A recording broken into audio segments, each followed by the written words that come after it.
This is Beyond the Fold, where we talk about what matters most in modern business. I'm Lawrence Hitches, the GM of Studio Hawk, a globally renowned SEO agency. In each episode, I sit down with people shaping the future of marketing and business. We'll hear how they got started, the wins, the pivots, and the hard lessons learned along the way. So let's get into it. So today we have Liliana Sanelli, the founder of Perfect Events, who has decades of event experience creating amazing experiences and taking her perfect approach to everything. Welcome to the podcast. Thanks for having me, Lawrence. This is a bit exciting. I feel very special being here today with you in this wonderful space. It feels profesh, it feels proper. Yeah, Yes. Really profesh. Well done. Yeah, I'm feeling the love. It's perfect. Oh yes, we're trying to mimic you. Oh yeah, no, don't do that. Don't do that. I'm interested to know where it all started. Was it the kitchen table that all the dreams and the bold ideas started? Yeah. So originally, I'll take a step back. I fell into events. A lot of people go and ask me, how did you get into event management and producing? And, 25, 26 years ago, events really wasn't an industry. So I was the one out of the friend group out of school that was always, Lil will organise it, organise it. So I naturally just was the party planner organiser and I loved it. And to be honest, it was an escape from reality. So I could, organise and loved creating fun.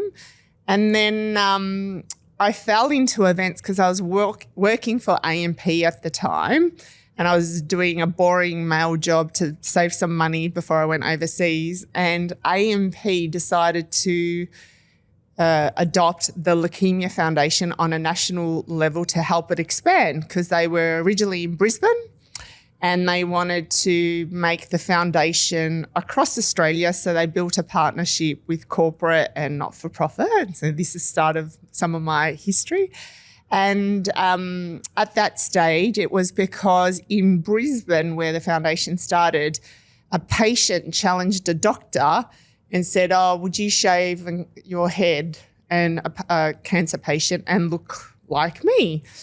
And the doctor actually said, I'll one-up you and basically I'll do that, but I'll raise money. So this concept became where this doctor raised over $70,000. And again, fundraising and events was very new and different then. Decided the Leukemia Foundation said, I think there's a campaign in this. So when AMP adopted the Leukemia Foundation, they asked its AMP clients on a volunteer level to help them coordinate events and organise a show for a cure. And I was like, oh, yeah, I'll organise something. And so through that, I volunteered my time, helped run the campaign through AMP and the staff and the concepts. And I basically helped launch the Show for a Cure here in Victoria and then Tasmania. So from working in different not-for-profits and then corporate businesses, I started to fall in love with events because my then mentor, who still is a friend to me today, when I asked her, her name's Kathy, gorgeous Kathy, and she was talking about how she organised events for the opera and then the foundation. She was getting paid for it. And I was like, what do you mean you get paid to organise events? That's not possible. I'm doing it for free. I'm doing something wrong. And she goes, yes, darling, you need to get paid. So soon enough, I was like, I think there's a job in this. But there weren't really event jobs at that stage. So working for charities and starting that way, I was lucky enough to experience the not-for-profit and corporate, excuse me. But it was in this pivotal time where I said, you know what, I always felt I wanted to start my own business. And 18 years ago, next month really, 18 years ago, I was like, I think I want to do it now. And literally I gave myself permission and my gorgeous husband and I had discussed it and good husband said start at the end of the financial year.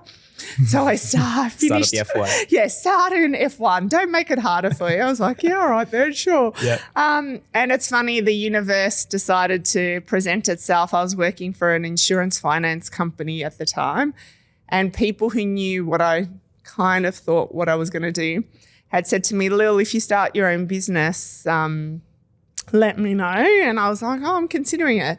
So literally I finished on the last week in June, started the first week in July with 3 contracts, and I was like, I'm going to give it a go, and started on the kitchen table. And I at that time had absolutely no idea what I was in for and had no idea what I would produce, but I knew that if I started slow, it would be something I could manage because it's quite daunting.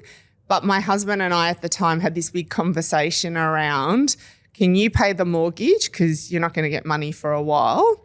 And I'm of the Italian background. My mum will always feed me and feed you, so that's okay.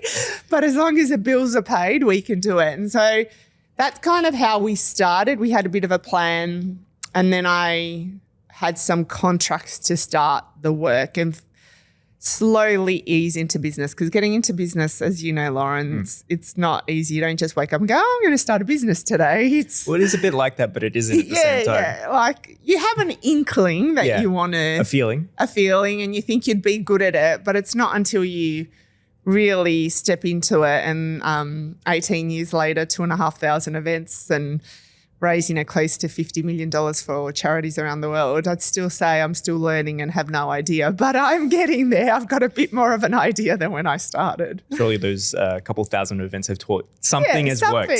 Something has worked, right? Survived COVID, survived everything else. So those early years, what type of events were you doing in comparison to now? Yeah, it's a good question.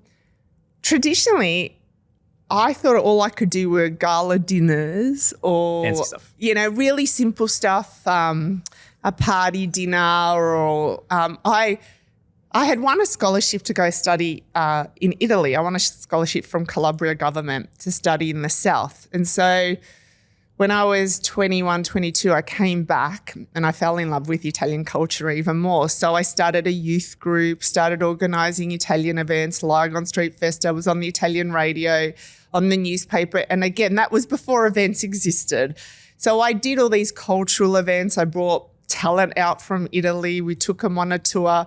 These, 4 little girls driving a minivan, had no freaking idea. At least I could speak Italian, so that was good. But I did everything by throwing myself into it. It's not like now you can YouTube it or you can read it. It was very much hands and feet on the ground learning. So for me, the events that I did were really simple but hard in my head then.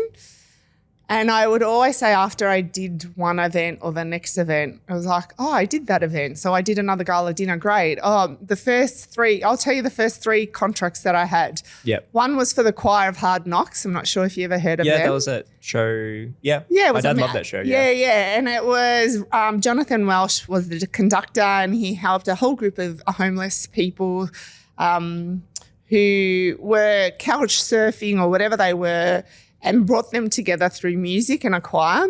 And it was funny, I had them at an event, and it was at the casino, and they performed for us. And after that event, I went in and said thank you, and I fell in love with them and started talking to them.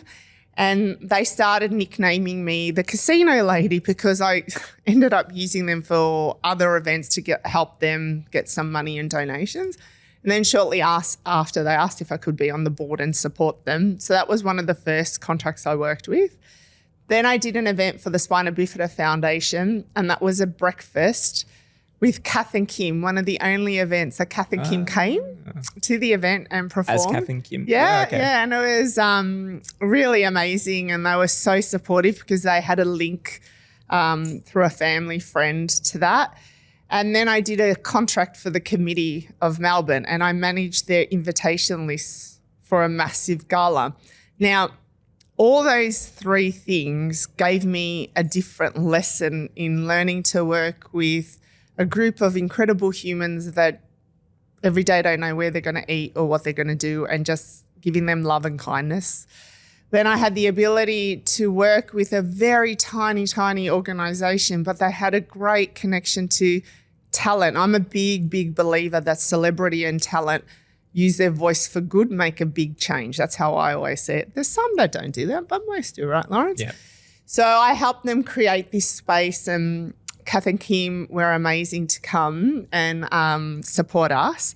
And then working for the Committee of Melbourne, who, it's a bit of a niche market, and their events are a bit more glamorous.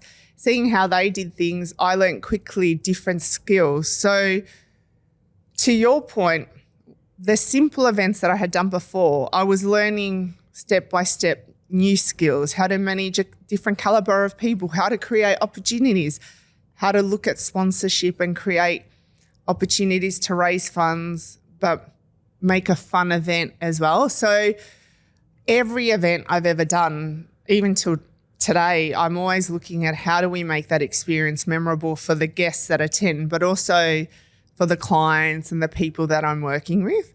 So I love that. I love that growth in that ability.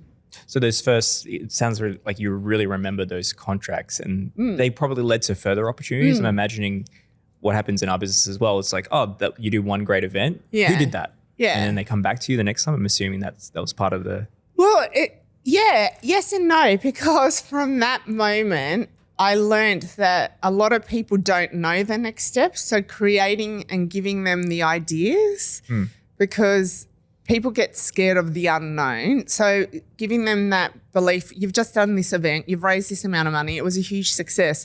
Do you want to create that, or do you want to create something else? So what I learned quickly was, don't sit back and wait for the opportunity. It was also me working with them and presenting. So what's next? You can't just do one event and leave these people hanging. You need to build a relationship, or how do you want to build this? So I learned quickly that yes, opportunities come again, but I also have to instigate those and give them ideas to support that thinking. And in that time, I learned how to create a fundraising campaign, how to look at guests that attended that event, and we built sponsorship opportunities from diversifying what we did as well for the client. So yeah, it's been an interesting journey. It's not just the event.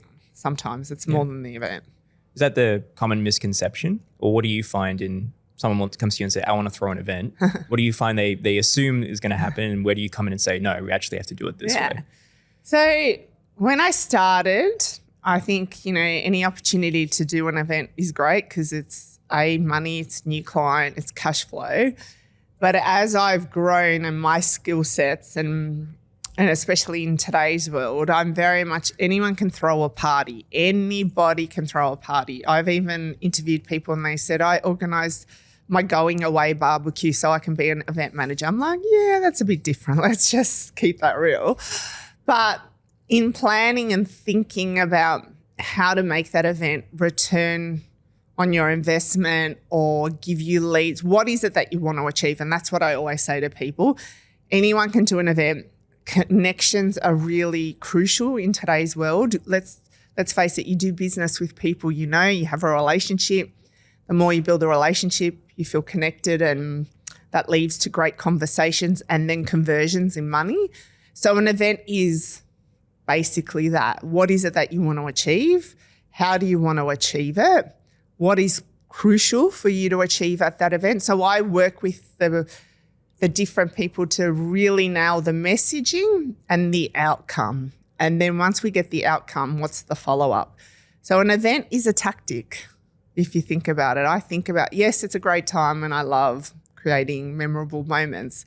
But for businesses and most people, it's a tactic. And I'm not sure if you follow Julius Solaris. He's a great event strategist in the States, and he just released some data. And that's the big thing about events. Events give you data that you usually don't get.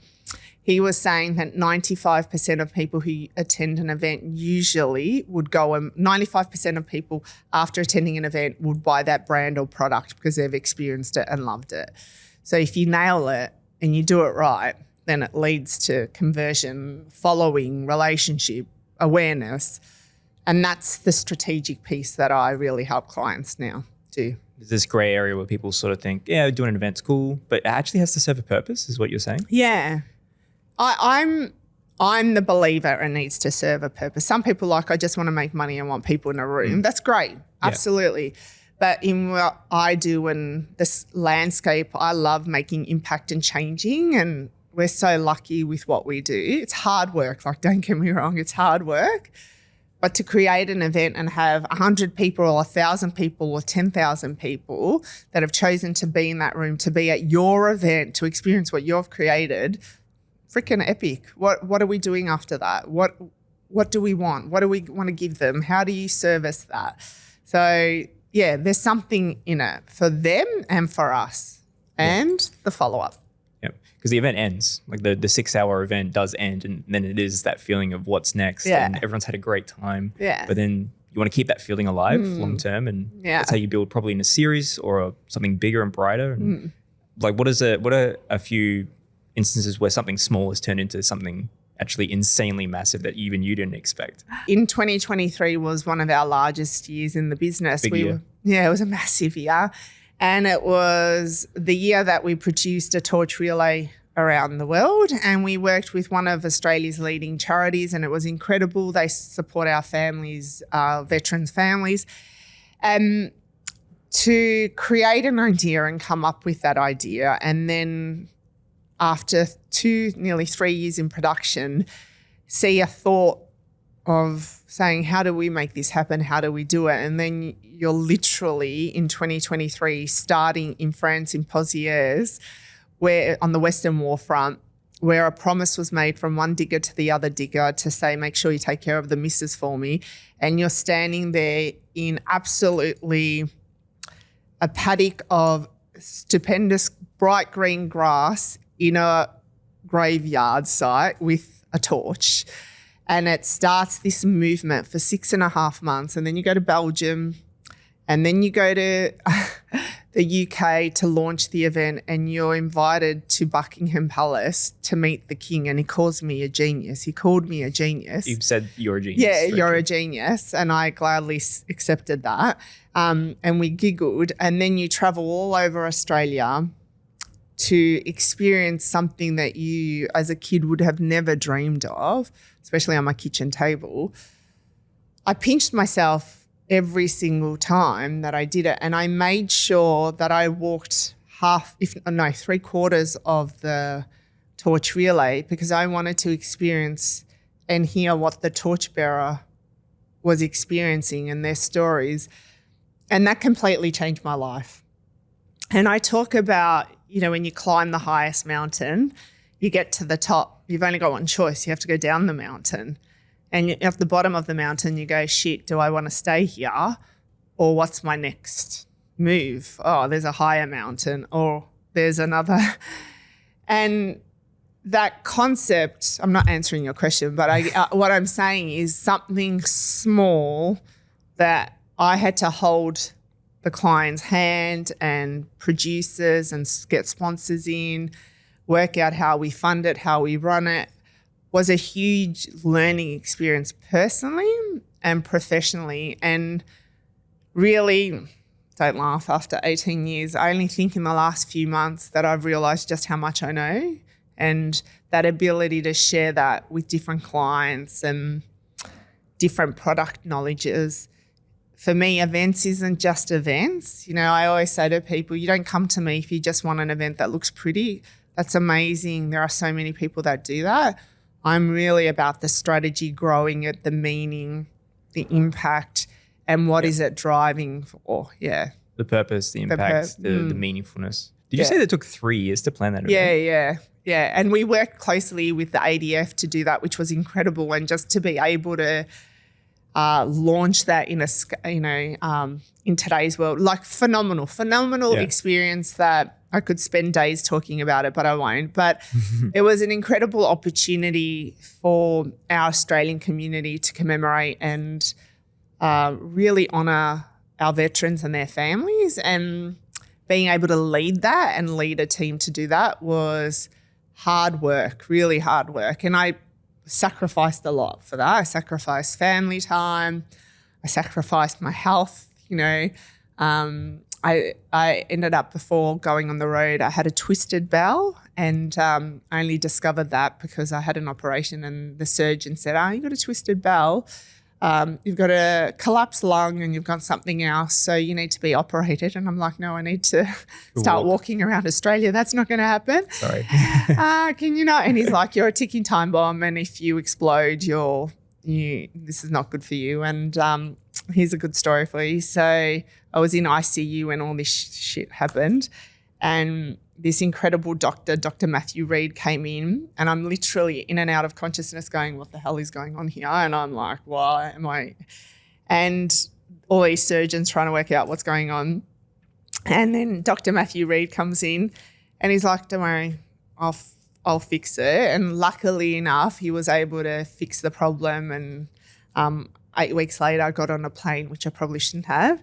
And but gorgeous Matthew said, oh, Lil, you do events, you do this. He knew what I was doing. I was like, yeah, I'm like in pain. Yeah, like what do you need? And he's now one of my clients, and we take care of his organisation called the Hope Fund. And actually this week we're doing their gala dinner and helping them raise money, and I'm doing their pledges for them to help them raise money. So it's funny what opportunities come even when you're nearly dying, right, Lawrence? When you organise an event, Lawrence, and I encourage people, it might happen once. You think it's going to happen once or that moment, but it actually is a legacy in itself. It starts memories. Yep. You build relationships. And if you're smart enough, I kind of say to people, what's the next thing? What are you building? How are you following this up? What's the next relationship? And if it's a business, how are you getting the best out of it? So who have you strategically got there that your team's talking to build rapport? We know that most people do businesses with the same people if they trust them. How do you upsell them? Or what is it that you're trying to get out of them? So that's the piece that I strategically work with clients to help them make even more impact or make more money. It almost sounds like professional sports. It's like, can you win the championship through a great event, but can you follow it up? Because then otherwise the legacy just dissipates, and you can be a one championship person, or you could actually follow up and create something more memorable as a series of things. Yeah, I never thought about it like that, but you have to have that mentality, right? Yeah, no, it's true, because I'd be interested in you. Like, you guys are amazing what you do, and it's all relationships, right? Mainly, yeah. The foundation of the business is built off just grassroots, just doing good work for people. Yeah. The hardest thing to do ever. Yeah. But it's relationships. Yeah. Right? You do business with people you trust.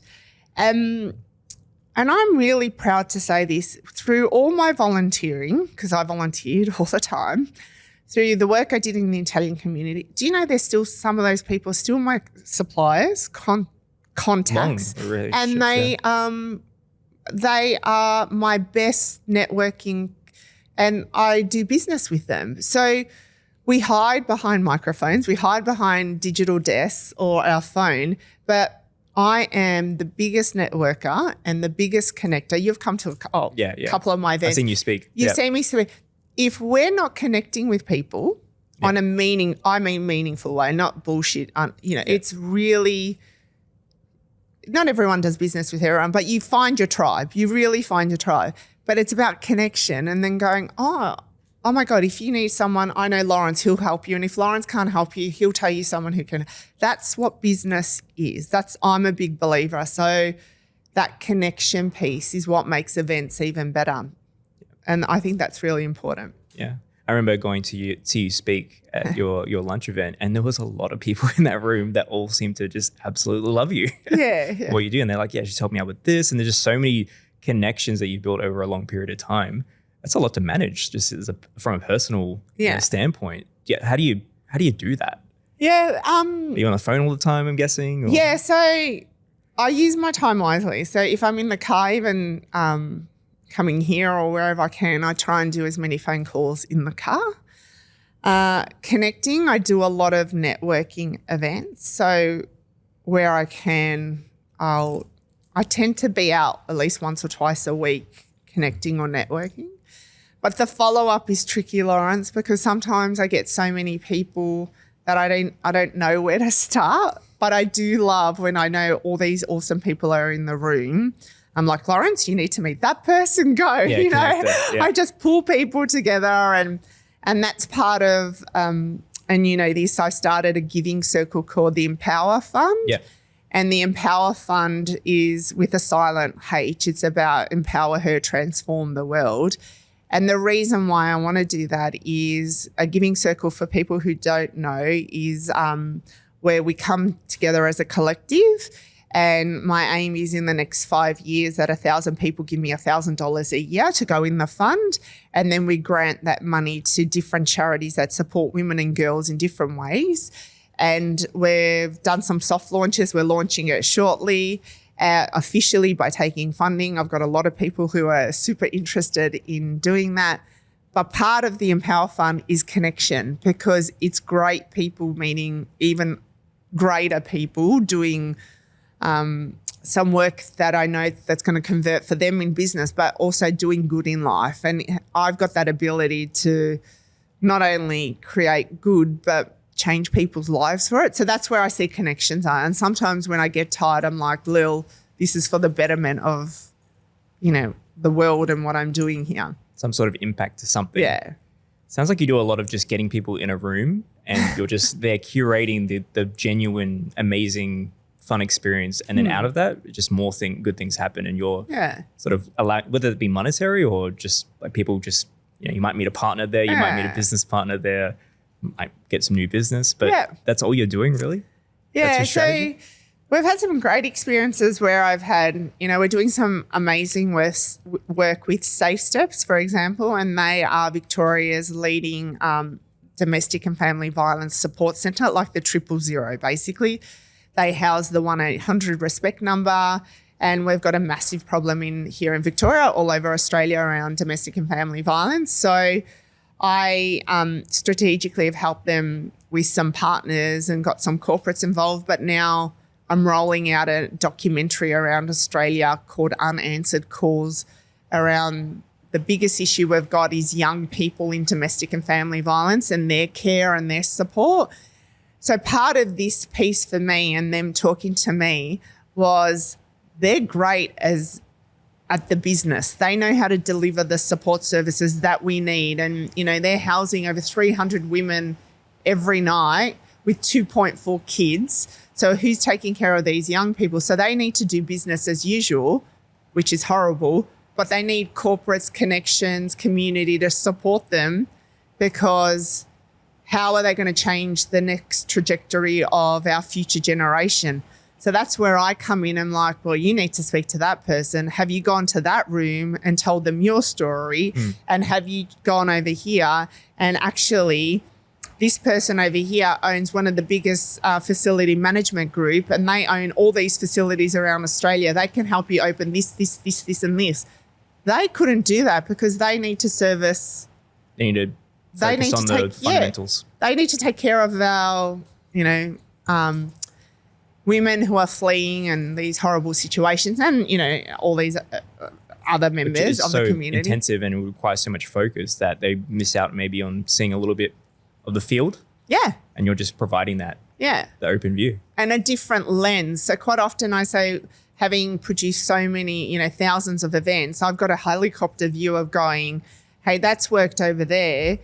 That hasn't gone so well. Try this model. Or have you connected with this group of people? That's going to be easier than you spending all this money to do something that's not going to give you the return. And that's one thing I do a lot, Lawrence, is help people see, you might think you need, I literally did a workshop yesterday for 3 hours with a person that's bringing a talent out from America later this year, amazing piece of talent in a very niche market, and he'll be huge when he comes to Australia. But he comes to me, he said, I think I want to do a gala dinner, and I think I want to do this, and I feel like I need to do this, this and this. And I'm like, yeah, I don't think you're going to make the money in that. Why don't we flip it and change it, and let's do this, this and this, and do an up close and personal, and you can take him here, take him there. And by the end they left, they're like, I never thought of all of that. And I'm like, no, that's why you come to me, because I can project manage it. But your events can then be slotted in to fit the purpose rather than you thinking you have to do it one way. Yeah. And you would see that in your business. We come to you, Lawrence, going, can you help me with my website and give me a buzzword? And you're like, no, Lil, it's more than that. Shut up. Like, we're better than that. I'm like, I'm sorry. But you know what I mean? Your skills are very different to mine, but I need you, and you would need.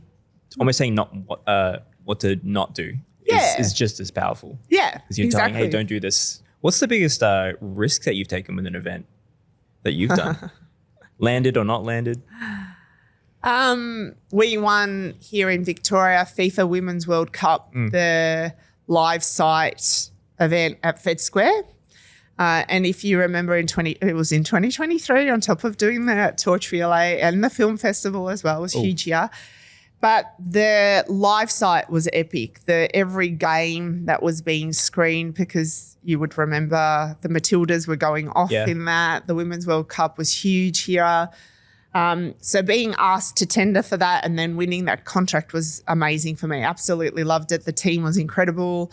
Obviously, one thing I do with my business, I keep a core team, and then when I get projects, I expand. Just have to with being smart business. So the team was massive, and so managing the live site at Federation Square for 30 days plus was a huge 24/7 hour job. But the difference, for the first time ever, I had to sign the contract of leasing out the property, not the client. Leasing out the property, not the So you were taking on I was taking on the liability of everything, perfect events of Federation Square, because I had won at Fed Square. It's on you guys. Yeah. And I don't know if you remember what happened towards the end. Did you recall Matildas kept on winning? Yeah, they kept winning. We were going to get a day off potentially, I think. Yeah, which is an awesome thing for Australia. And we saw these crazy fans all of a sudden loving women's football. I was surprised. These soccer fans are another level. But so it kept on getting really full, the square, which was fantastic. So what that then meant was Federation Square is also an open site and a live site, so you can't really close it and all these things. So the risk and the liability was increasing for me. And unfortunately, the night that the Matildas were in the semi-finals, I think, it just got really out of hand. We had people just knock over fences. We had all flares being thrown everywhere. It probably one of the scariest nights of my life, to be honest. You can see it on TV, TikTok, and all over these Instagram stories of people in their pink vests running because people were running after them to get into the square. It was what I learnt that night, what is that, fight or flight, where you run or you stay to help people. I go in and save people, and then then you hear security going, "Lily, get out of here!" It's like a war zone. Yeah, it was. It was really, really horrible night for me, as knowing the risk and liability and people's safety. I had the MC even feeling scared because people were throwing flares. I had a flare throughout my head. I didn't know I'd be going to work that night and having to wear something over my head because of these crazy fans. But what was worse was what was afterwards. That was what I took on the risk. Yeah. As a small business owner. You had to push through the... Yeah. So, and this is the good and the bad of events. I remember when it just got so hectic, I had to go and hide for a moment and just get myself together and go, shit, Lily, what's just happened? You're the owner of the business. People's safety is number one, but what's this mean for you? So it was a horrible night for me personally because of the risk. I knew I'd be... that I knew. I said the partners would support me and things would happen. But as a small business owner and you've got tens of thousands of people there going crazy, you want people to be safe. You want them to enjoy watching. Be safe, fundamentally. Be safe. I had my daughter there that night. That really scared me because I kept on going, is she okay?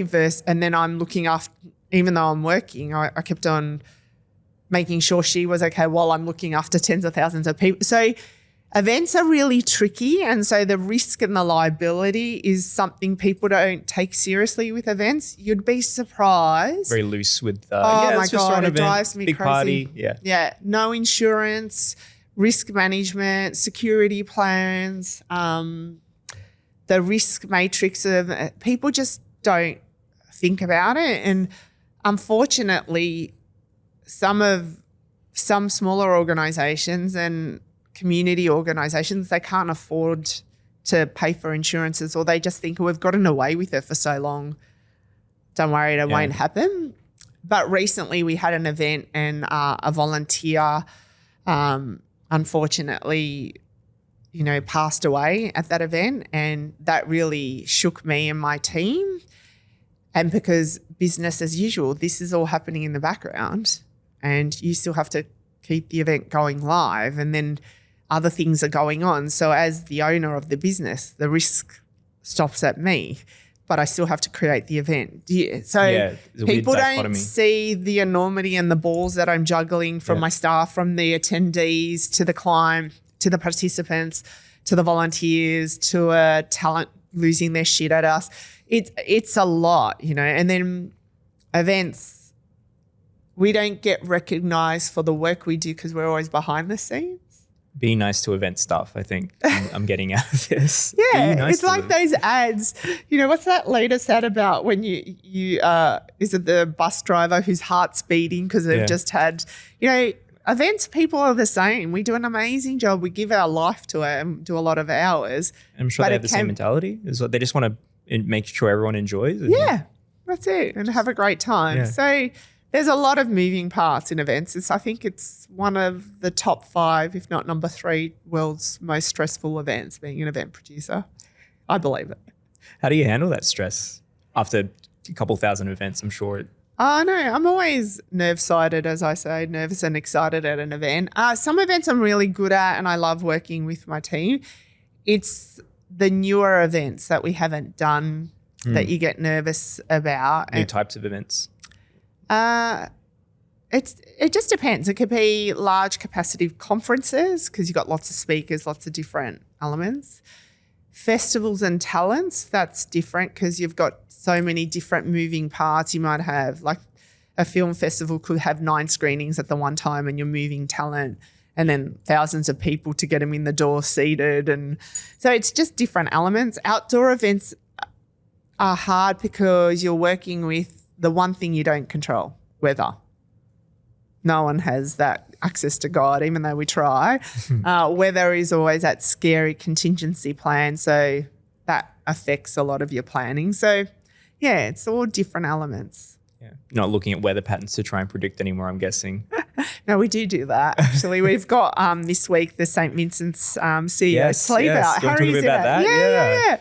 Yeah. And lucky it is undercover, but it's a wind tunnel and rain and the elements. And obviously that's on purpose to part of the experience for CEOs to sleep out and raise money for homelessness. And St. Vincent's de Paul do an amazing job with the services they provide. But that's a great example. I'm completely changing that this year with the team and making it really immersive and changing that whole experience for people to come out of it with a different perspective. Not just, you guys are here, let's have the sleep out. You're doing something different? Yeah, changing it all. Secret? Up. Yeah, it's a secret. Can't tell you. It hasn't been done yet. You have to go there. You have to check it out later. Yeah. Go to attend. So tech and events, how's that evolved for you in the last couple of years or last decade or so? Are you seeing new technology come out around the event space? Now we see, we have an interactive game when we do our retail events. We didn't have that a couple of years back, but are you seeing some more immersive tech come out in a lot of these spaces? Absolutely.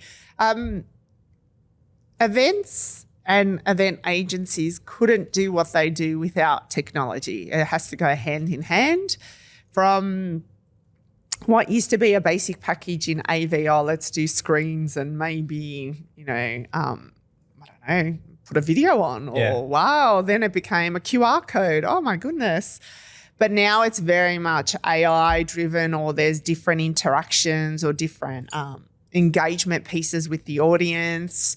Geez, we were at Katy Perry the other night and she even had an engagement piece with the QR code and people voted on their song that they wanted her to sing. And then it was a poll, right? Who does that? That's the first time I've heard that. Yeah, yes. But unfortunately. Not like a pop star doing that. Yeah, a pop star, but that live. Yeah, right? And who knows, it could have been predetermined, but it looked pretty real for the user and the kid going, Mum. Oh, my Wi-Fi wasn't working, even my data, because that was the other thing we find. When you've got too many people, as you know, in an arena or an event, you need to boost your Wi-Fi access because sometimes it falls out. But that's not your problem. That's our event problem, telling people to do that. But I find helping clients be more productive with, the various offerings, say a chat GPT or a Copilot, or saying, how do you make it interactive? How do we change that for them to rewrite it? And then there's event apps, which you have seen that interaction from conferencing to live events and the networking and registration platforms where, they feed into each other.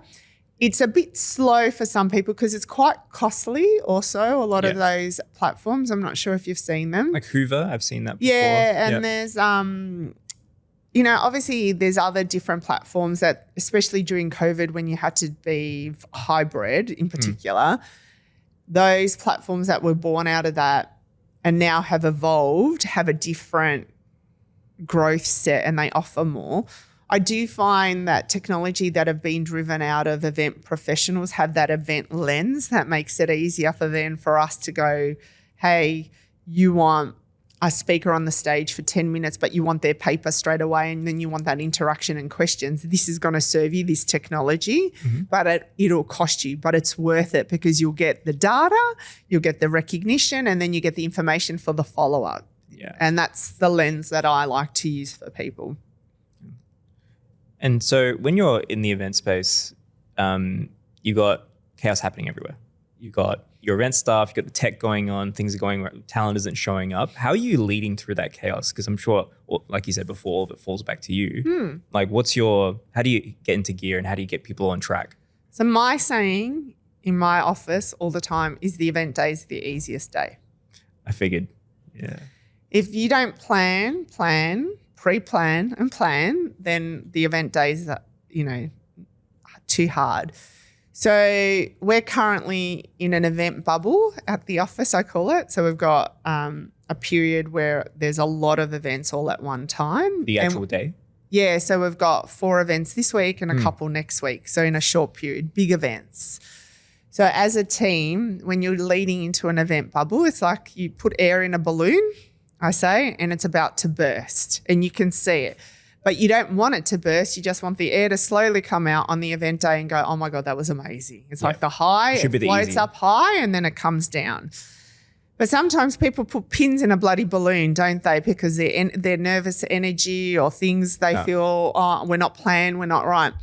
So my job as a leader is I sit with them and I have worked out so many processes from writing lists on whiteboard, our Monday board, our project plan. How's that going? Let me review this. I teach them the skills. Well, I hope I do. So they get to event day and they're calm. I always say to my team, if you've stayed up till 2:00 in the morning the day before an event, we've done something wrong. You've done something wrong. We need to plan for it. Yeah. If that means you have to work a bit later or come in earlier or do a weekend, you get to an event day and you're happy. You got your energy, the client's happy, all the productions sheets are done, the MC notes, the AV screens, the packing, all of that is done. Event day has to be easy and fun, that we come in loving it. So it's the pre-planning. Because on event day, there's going to be some weird thing. Someone's going to have some weird question. Always. And you something need brain moves. capacity to figure that out. Yeah. So if you're not at, full potential on event day and don't get me wrong, you're tired because it's a lot of work, but you're not buzzing and event days are the best. I love it. It should be the best. Oh my God, I love it. The team's on fire. Yeah. And once it's all prepped and planned, you enjoy. And there's always a point at an event that you're like, oh my God, tick, we can so enjoy. Or you just cruise through the rest of it. Maybe have a glass of champagne or not. Well, you got to enjoy the sport. Yeah. But it's the planning, Lawrence. If you don't plan and risk contingency, conversations all the time, suppliers let you down because they're late, or which then has a flow-on effect for delivery and production.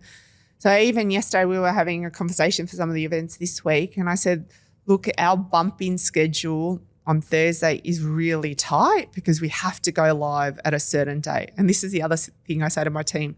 You can't just wake up one morning going, I'm not going to come to this day on event day. The event day is always going to happen, right? Could you imagine saying, sorry, no, we're going to call in sick. You guys can do it. So go ahead. You just do it. But on bumping, when you're setting up, if a supply is late, it affects quite often the rest of what's happening. So one of the things I said to my team yesterday in one of our production meetings, I said, can you please make sure this event you ring in advance? Hey guys, are you on track to be here at 11 a.m.? Yeah, you're on track? Great. Ring them half an hour earlier instead of 11 o'clock going, oh shit, they're not here. Why aren't they here? Oh, I better give them a call.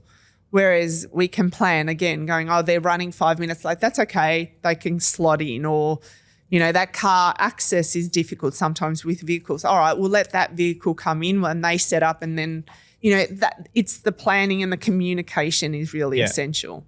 Yeah. You're like a guardian angel almost as well, just trying to trap things in a silo and go, yeah, this probably will go wrong. I'm going to fix that before it becomes a problem. That's the whole art form of planning events and doing the strategy behind it, as well as the follow-up. It's so dense beyond. And it's funny, Lawrence, we were working on an event this year. It's awesome. It was fantastic food festival, and we want to help them grow it. And I said, why aren't you growing this event? It's just awesome. People would love to have this event in other councils or other states. And they're like, oh, we just don't have the capacity and we don't know how to do it. And I'm like, yeah, I can do it. Let's do it. So I showed them, not to make their job harder, I just said, let's work together on this for you to roll it out, but see what interest you get. We ended up having 12 councils come to the event live day. 2 flew in from New South Wales. We've now got a group of, say, 8 people that are interested, that potentially next year this event, instead of being 1, can potentially go to 8 different areas.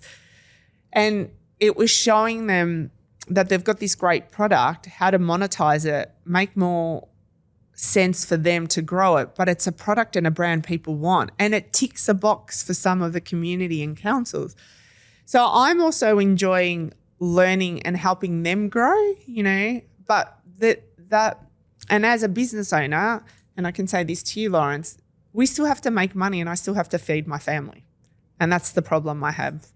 I give things away too easily. It's trying to see that balance in life, going, yeah, I want to help you and I want you to grow, but I also have a business and I need to feed my family as well. So it's been an interesting growth experience for me in 18 years of business.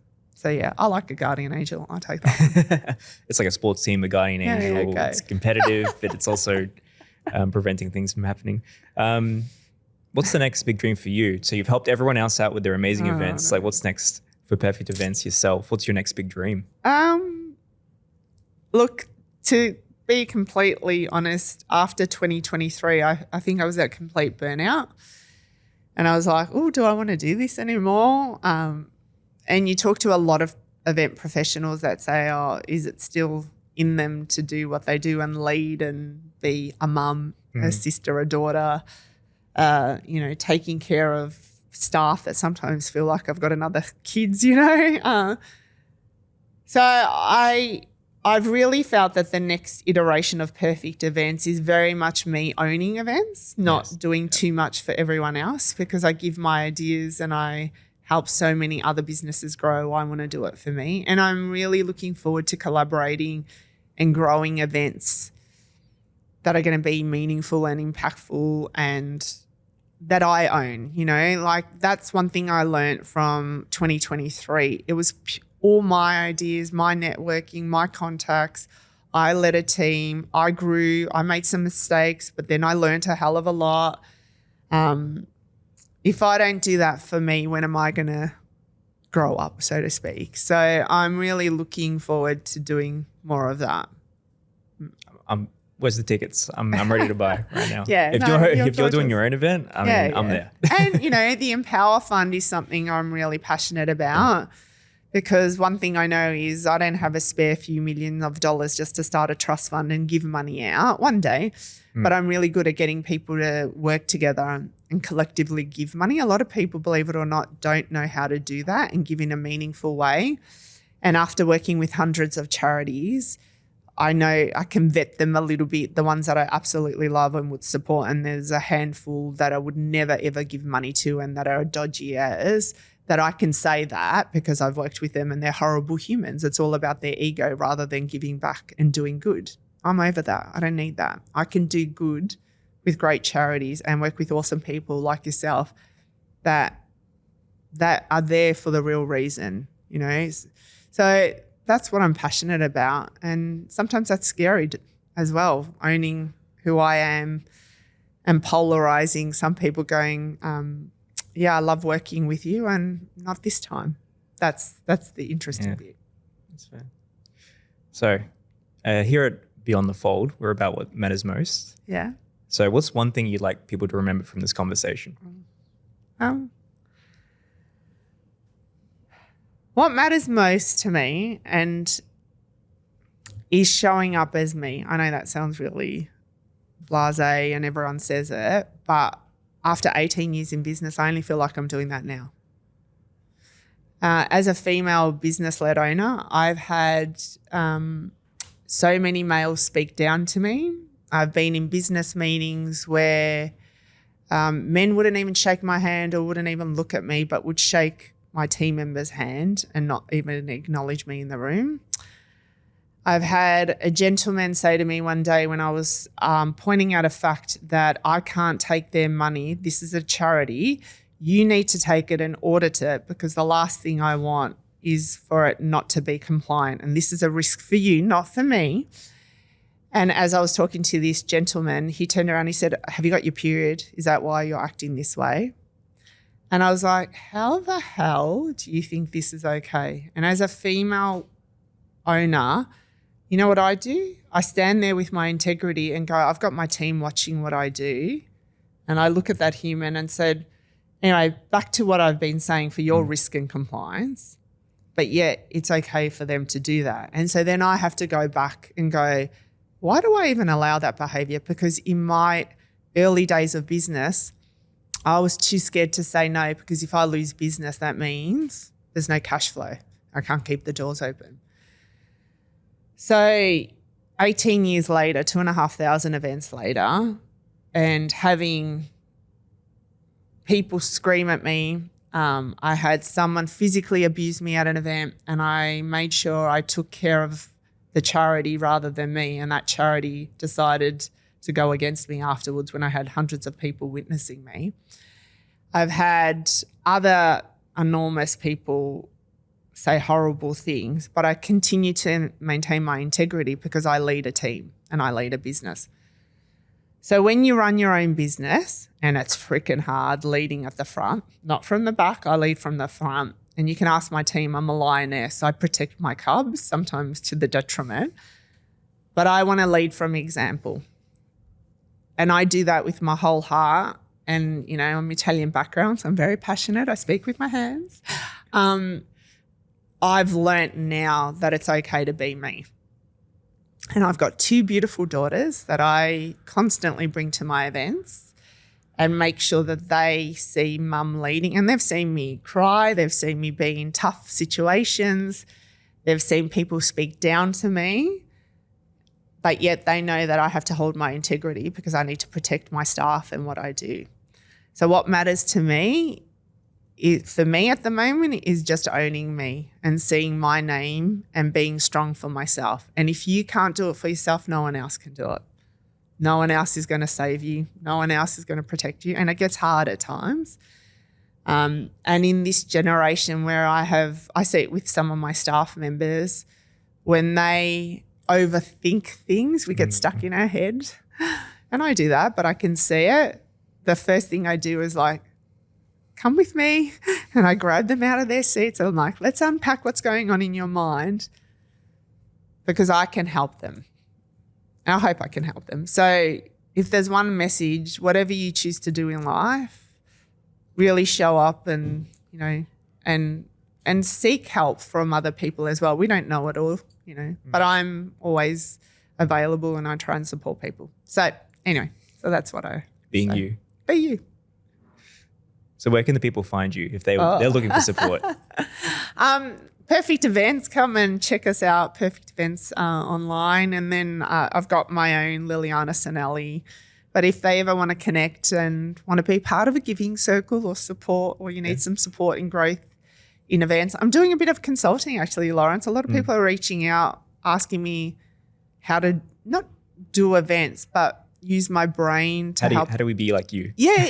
Oh, no, you don't want to be like me, but maybe some of that experience and knowledge that I can help them make something definitely. easier. So I don't know. Anything. We'll see what happens. Hey. Yeah, cool. Well, thanks for jumping on with us today. Oh, no. Thank you for having me. This is amazing. And All if you're the in an best. event, it may be organised by you here in Melbourne. Yeah. Aren't we doing an event together? Should we break that news now? Yeah. Watch this space. Thanks so much. All right. Thank you for having me.